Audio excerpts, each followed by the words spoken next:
Buenas tardes, soy Sandra Patricia Chindoy. Hoy voy a presentar la técnica del biofeedback en la investigación psicobiológica, una técnica que conecta la psicología, la fisiología y la tecnología. En esta presentación voy a explicar brevemente acerca de su funcionamiento, límites, alcances e implicaciones éticas. El biofeedback, según Cholis y Capafons, es una técnica que proporciona información sobre funciones fisiológicas con el objetivo de aprender a controlarlas. Por otro lado, encontramos a Marín y Vinacia, que lo definen como un tipo de aprendizaje psicofisiológico, asistido por equipos electrónicos, es decir, con sensores y retroalimentación. Podemos entrenarnos para modificar variables como el ritmo cardíaco o la tensión muscular. A continuación, voy a presentar sus antecedentes en una línea de tiempo para entender cómo nace y evoluciona el biofeedback.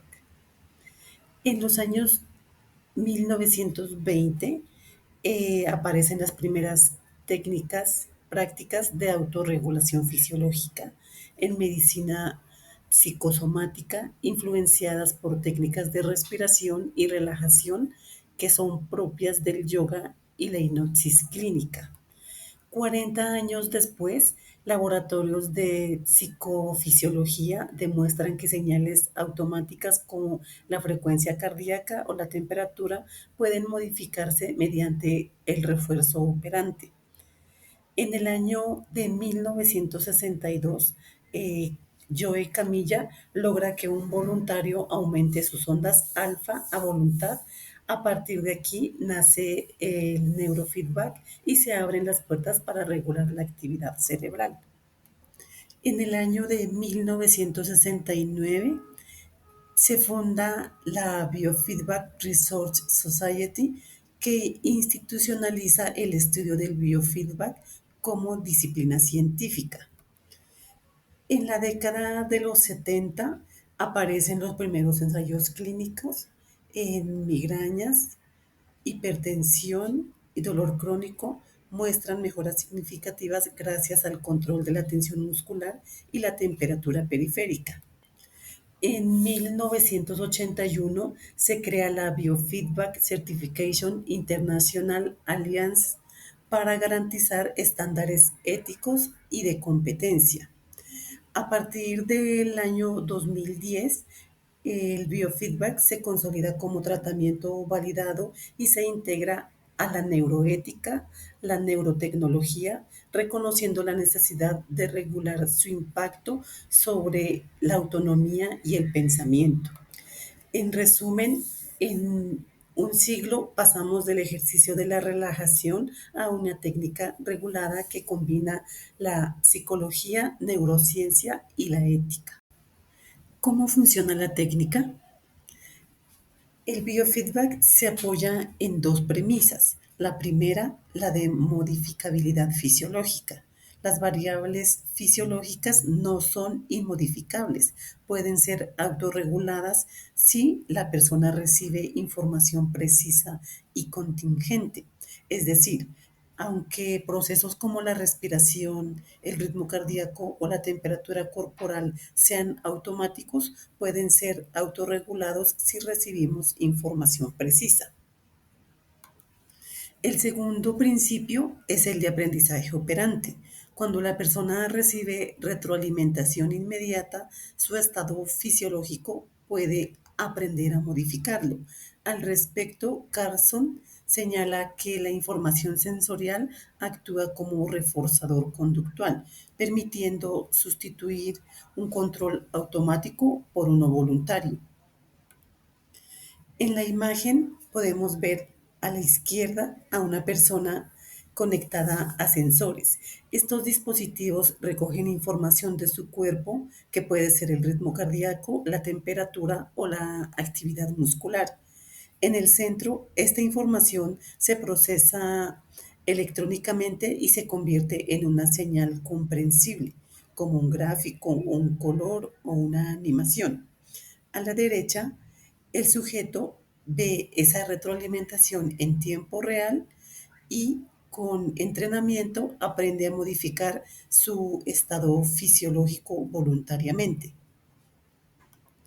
Por ejemplo, si el gráfico muestra que su ritmo cardíaco baja cuando respira lentamente, el cerebro asocia esta acción con calma y lo repite. Así, el biofeedback no cura directamente, pero entrena al cerebro y al cuerpo a trabajar juntos de forma más eficiente y consciente. Existen distintos tipos de biofeedback según la señal que se mide. Por ejemplo, tenemos el electromiográfico que mide la actividad muscular y es útil para el bruxismo o para terapias de rehabilitación. Por otro lado, está el neurofeedback que mide las ondas cerebrales y es aplicado en trastornos por déficit de atención con hiperactividad o también para la ansiedad. Por otro lado, también se encuentra el de variabilidad de la frecuencia cardíaca, que como su nombre lo indica, mide la frecuencia cardíaca y es más usado como para controlar el estrés o el asma. Como podemos ver, cada tipo eh, tiene una aplicación concreta y también requiere de distintos equipos y de un entrenamiento concreto. En cuanto a los límites del biofeedback, tenemos como primero la dependencia del perfil del paciente. No todas las personas responden igual al entrenamiento. Factores como la motivación, las expectativas, la capacidad de concentración y el contexto terapéutico influyen directamente en la eficacia del tratamiento. Adicionalmente, también tenemos de que para estas técnicas se requieren profesionales capacitados que sepan colocar sensores correctamente, evitar interferencias, interpretar señales y aplicar protocolos adecuados. Como tercero, tenemos las limitaciones tecnológicas y de registro. En condiciones reales, factores como el ruido eléctrico, movimientos del paciente o sensores defectuosos pueden alterar los datos recogidos y confundir tanto al terapeuta como al paciente. Eh, por otro lado, también está la evidencia insuficiente en algunas aplicaciones. Aunque hay evidencia sólida en casos como la ansiedad o migraña, en otros trastornos como la depresión o la esquizofrenia, se necesitan más estudios controlados antes de considerar los tratamientos de primera línea. También están los posibles efectos inespecíficos o placebo. Parte de la mejoría puede deberse a la atención individualizada, al ambiente terapéutico o al efecto placebo, más que al control real de las variables fisiológicas. Y finalmente, un desafío importante es la transferencia del aprendizaje. Lo que el paciente logra en una sesión no siempre se mantiene en su entorno real o cotidiano, específicamente si no se hace un seguimiento estructurado. En resumen, el biofeedback no es una solución mágica. Su éxito depende del contexto, la experiencia profesional y de la tecnología adecuada. En los alcances encontramos que la aplicación de biofeedback ha demostrado eficacia en un amplio espectro de condiciones clínicas y no clínicas. En el ámbito clínico, en el trastorno de la ansiedad y el estrés, el biofeedback ha demostrado ser muy eficaz y ayuda a reducir la hiperactivación del sistema nervioso autónomo, lo que mejora el control emocional. También se ha usado con éxito en migrañas y dolor crónico, especialmente cuando se entrena al paciente para relajar los músculos o estabilizar su temperatura periférica. En el caso del TDAH, el neurofeedback permite modificar patrones de actividad cerebral asociados con falta de atención e impulsibilidad. Aunque aún se investiga, se han observado mejoras en la atención sostenida y la reducción de conductas disruptivas. Más allá del ámbito clínico, el biofeedback tiene aplicaciones en el rendimiento deportivo y académico, mejora la concentración, reduce el estrés y acelera la recuperación fisiológica.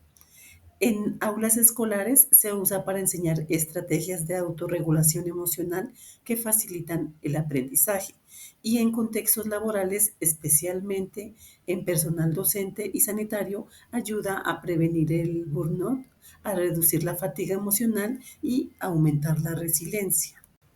En esta diapositiva se presenta tres estudios que respaldan con evidencia empírica la eficacia del biofeedback tanto en el ámbito clínico como en ámbitos no clínicos. El primer estudio, realizado en el año del 2024, se trató de un ensayo abierto con 20 adultos que sufrían síntomas persistentes tras haber superado el COVID-19. Durante 6 semanas, los participantes recibieron sesiones de biofeedback centradas en la variabilidad de la frecuencia cardíaca y en el control de la temperatura periférica.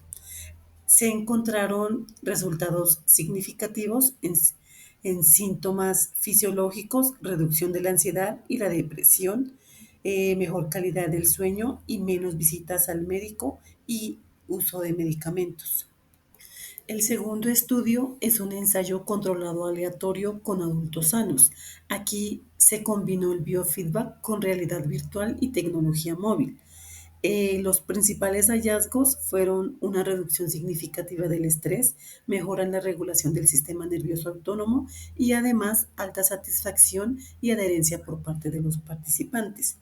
Finalmente, tenemos el estudio titulado Influencia del estrés sobre el rendimiento académico, publicado en la revista Redalic. Este estudio evaluó a estudiantes universitarios con cuestionarios. Se encontró una correlación negativa significativa entre los niveles de estrés y el rendimiento académico. Esto respalda la idea de que intervenir el estrés mediante técnicas como el biofeedback puede tener un impacto positivo en el desempeño estudiantil. Estos tres estudios demuestran que el biofeedback no solo es una técnica validada, sino también versátil y adaptable a contextos tan diversos como el entorno clínico, el académico o el bienestar personal. El uso del biofeedback plantea serias implicaciones éticas, especialmente al considerar escenarios donde esta tecnología se utilice para modificar el comportamiento sin consentimiento explícito. De acuerdo con la Ley 1090 del 2006, en el artículo 36 menciona: el psicólogo no inducirá por ningún medio la voluntad de una persona sin su consentimiento explícito. Por lo tanto, toda intervención deberá sustentarse en el consentimiento informado, el respeto por la autonomía del participante y la protección de su privacidad. Por otro lado, está la autonomía y manipulación conductual. El biofeedback entrena a las personas para modificar su conducta fisiológica, pero en manos equivocadas podría utilizarse para influir en el comportamiento sin consentimiento real, por ejemplo, con fines militares, comerciales o políticos. Esto amenaza la autonomía personal y la libertad cognitiva si no se aplican límites éticos claros. Por otro lado, dado su impacto sobre el pensamiento y la conducta, el biofeedback entra en el campo de los neuroderechos. El derecho a la identidad personal, a la privacidad mental, la regulación cognitiva y la protección frente a sesgos algorítmicos, según la International Neuroethics Society, urge establecer marcos regulatorios más robustos que garanticen estos derechos en todas las aplicaciones neurotecnológicas. En resumen, el biofeedback solo puede usarse de forma ética si hay transparencia, regulación, protección de los datos personales y garantía de los derechos cognitivos del usuario. El uso responsable del biofeedback no puede separarse de un marco legal, deontológico y ético sólido. En esta diapositiva se resumen las principales regulaciones que orientan su aplicación. Dentro del marco legal de Colombia está la Ley 1090 del 2006. eh, mediante la cual se regula el ejercicio profesional de la psicología. En su artículo 36 se establece que toda intervención debe contar con consentimiento informado, libre y explícito. Además, el código deontológico y bioético del psicólogo exige respetar la autonomía, dignidad humana y la confidencialidad del paciente. A nivel internacional, el Reglamento General de Protección de Datos en Europa clasifica los neurodatos como biometría sensible. Esto implica que requieren el más alto nivel de protección legal y técnica. Por su parte, la International Neuroethics Society recomienda regular estrictamente el uso del neurofeedback por su impacto potencial sobre la cognición y la identidad personal. Por otra parte, las organizaciones psicológicas y neurocientíficas exigen formación especializada para el uso clínico del biofeedback. También hacen énfasis en la necesidad de actualización continua y supervisión profesional. Esto es clave para garantizar prácticas seguras y éticas. Finalmente, los profesionales deben estar dispuestos a someterse a auditorías y los proveedores tecnológicos que diseñan los equipos deben garantizar la seguridad, transparencia y confidencialidad en el manejo de los datos. Por lo anteriormente expuesto, el uso del biofeedback no es solo una cuestión técnica, sino también legal y ética, y por eso requiere una regulación clara y el compromiso del profesional con la práctica responsable. Para cerrar esta presentación, comparto conclusiones sobre el uso del biofeedback desde una perspectiva psicobiológica y ética. Como primera conclusión, tenemos que el biofeedback es una herramienta eficaz y científicamente fundamentada para promover la autorregulación de funciones fisiológicas. Se basa en el aprendizaje operante y en la retroalimentación inmediata. Su efectividad no es automática ni universal, depende del perfil del paciente, de la experiencia profesional y de la calidad tecnológica del equipo utilizado. Además, requiere acompañamiento ético y seguimiento estructurado para asegurar resultados sostenibles. Para que su uso sea seguro, es imprescindible respetar el consentimiento informado, proteger los datos fisiológicos y seguir marcos normativos como la Ley 1090 y los principios de neuroética y los neuroderechos. En conclusión, el biofeedback no solo permite unir cuerpo y mente, sino también conciencia y la ciencia, que se deben usar de manera responsable. Finalmente, en esta diapositiva presento las referencias que respaldan esta presentación. Aquí se puede consultar los estudios y textos utilizados para profundizar más en el tema. Muchas gracias.